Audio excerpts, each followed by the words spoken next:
Dan pemirsa, saat ini kami juga sudah terhubung melalui sambungan telepon dengan Bang Ali Mukhtar Ngabalin yang merupakan salah satu penasihat dari KKP. Halo, selamat sore.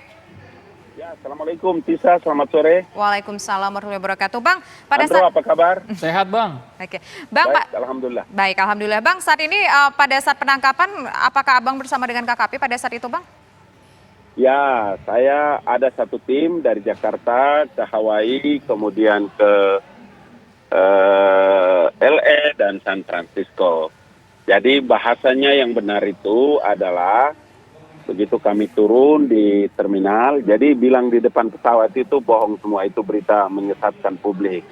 Tidak juga ditangkap, tidak, karena pada waktu kami turun di terminal itu, kemudian kami juga tidak tahu kalau bapak-bapak itu dari KPK. Mungkin saya pikir juga protokol KKP atau petugas COVID gitu. Kemudian sampai di bawah mereka menjelaskan tentang beliau-beliau ini dari KPK. Pak Edi juga sangat kooperatif mendengarkan penjelasan, kemudian mendapatkan informasi untuk mereka diminta kemudian hadir di KPK untuk bisa mendapatkan keterangan dari informasi awal yang mereka terima.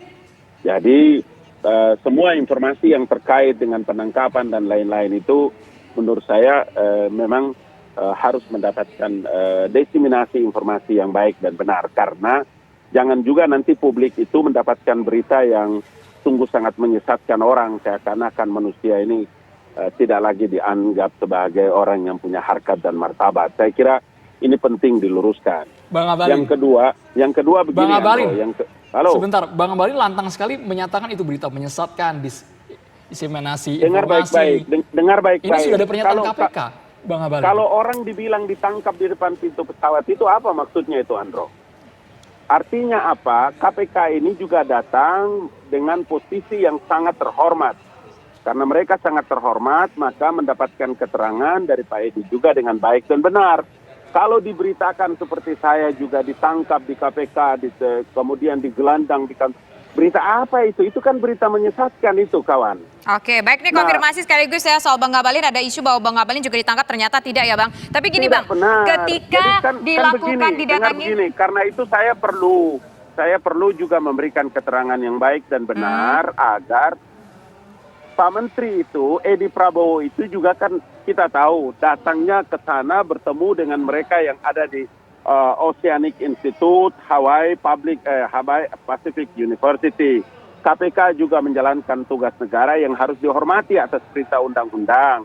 Dalam posisi inilah menurut saya publik itu harus mendapatkan informasi yang baik dan benar. Oke. Kalau dari tadi saya dihubungi itu, ya kan kita jet lag, kemudian sempat tertidur. Jadi saya juga harus kasih tahu supaya kalau saya juga dilepas. Kalau dilepas itu artinya saya ditangkap kemudian dilepas. Tidak sama sekali. Saya tidak termasuk orang yang dimintai keterangan dari Bang, data KPK. kita nggak, Oke, kita Gitu ingin loh. tahu yang terjadi ketika di dalam nih. Kita juga dapat informasi dari Bang Ngabalin yang ketika pada saat itu bersama dengan Menteri KKP. Tapi begini Bang, ketika KPK datang ke sana, bertemu dengan tim dari KKP, dengan rombongan KKP, yang ditangkap berapa orang Bang? Jadi bawa KPK ke gedung KPK. Sekali lagi, mereka itu datang ya, KPK itu datang kemudian meminta untuk ada pada barisan tersendiri Pak Menterinya. Kemudian diberikan keterangan. Jadi tidak begitu kemudian orang ditemui langsung diborgol kemudian diberondong begitu, tidak. Diciduk begitu, tidak.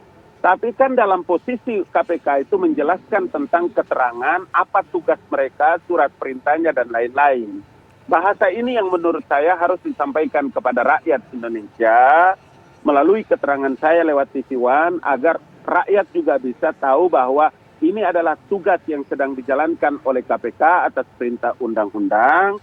Dan kembalinya Pak Menteri dengan rombongan kami ini juga adalah ada atas tugas pemerintah yang terkait dengan pengembangan penelitian yang dilakukan oleh Oceanic Pacific Hawaii University, Bang Ngabalin, yang akan dilakukan oleh KKP gitu. Bang Ngabalin, tapi tahu Bang, substansi yang disampaikan KPK dengan rombongan Menteri Kelautan dan Perikanan di Bandara Soekarno-Hatta. Bang Ngabalin sempat mendengar itu? Saya tidak tahu karena saya tidak ada dalam komunikasi. Tapi Bang Ngabalin tahu siapa saja komposisi rombongan itu? Apakah ada pejabat jajaran Menteri KKP? Ya pasti kemudian tahu, saya siapa pasti saja tahu, Bang? karena Bisa saya satu disebutkan tim, Andro. siapa saja Bang Ngabalin? Dengar dulu. Pasti saya tahu karena saya satu tim. Saya sama-sama dari Jakarta, kami sama-sama terbang, kami sama-sama berkomunikasi dengan semua orang di sana, termasuk dengan konsul jenderal dari Indonesia, konsulat jenderal di Indonesia yang ada di LA, yang ada di San Francisco, yang ada di Hawaii. Kami ngomong bagaimana menteri itu membangun komunikasi agar bisa membuka ruang selebar-lebarnya dalam devisa untuk kepentingan bangsa dan negara. Saya tahu, saya ada. Gitu. Baik, ketika pergi ke Amerika Serikat ini tentu membawa sebuah misi dan tujuan mulia ya Bang ya, kita tahu Bang. Tapi ketika kembali ke tanah air, informasi ini kemudian menjadi luas sampai dengan hari ini, sampai dengan detik sore hari ini. Bang Ngabalin pada saat KPK mendatangi rombongan menteri berada di sana dan katanya juga sempat berdiskusi lah, Bang Ngabalin menyaksikan diskusi antara tim dari KPK dengan juga dari Menteri Edi Prabowo. Bang Ngabalin dengar tidak dalam konteks apa Menteri Edi Prabowo ini dimintai oleh KPK untuk ikut KPK dan ada berapa orang yang dibawa oleh KPK dari bandara menuju ke KPK, Bang Ngabalin? 3 pertanyaan itu. Pertama, pada waktu mereka melakukan komunikasi dengan Pak Menteri, dengan Ibu, dengan beberapa Bapak Dirjen itu, kami memang oleh para penyidik itu disuruh untuk ada di pintu keluar yang berbeda. Itu satu. Dan yang kedua, ketika saya melihat dari balik kaca itu bahwa komunikasinya bagus sekali, mereka sangat menghargai juga Pak Edi dan Pak Edi sangat kooperatif dalam menjawab beberapa keterangan yang mereka. Kemudian yang kedua adalah paspor dinas kami dipegang oleh protokol KKP dan paspor Pak Menteri itu diambil oleh kalau nggak salah penyidik KPK.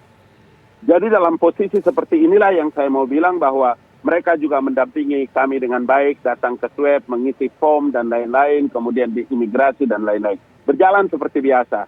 Tapi begitu keluar memang kami disuruh untuk tidak bergabung, maka saya juga menunggu karena ternyata beberapa tas yang kami bawa dari Jakarta itu memang ditahan sementara oleh Bea Cukai sehingga ya kami harus membutuhkan beberapa waktu dan menit di situ. Jadi semua pertanyaan-pertanyaan bagus dari Mbak Tisa ini saya harus juga menjawab agar bisa nanti mendapatkan penjelasan yang tepat dari masyarakat juga mendengar dengan baik. Saya kira begitu. Tapi poinnya belum terjawab Bang. Berapa orang itu poinnya? Berapa orang yang bersama KPK yang menuju ke KPK? Saya tidak menyaksikan, Andro. Saya tidak menyaksikan karena saya terpisah dengan rombongan itu. Jadi kalau bagaimana mungkin saya harus menjawab pertanyaan Anda kalau saya tidak melihat. Baik. Karena dia kan terpisah dengan rombongan saya kan disuruh untuk tidak bersama-sama. Bagaimana saya harus menjawab pertanyaan Anda? Tapi posisinya, Bang Ngabalin, posisinya ini kan ada sekitar 17 orang. Ini berdasarkan informasi dari KPK. Ini informasi dari KPK, bukan informasi dari kami. Nggak usah Anda dengar dari siapa-siapa. Saya yang pegang daftar itu.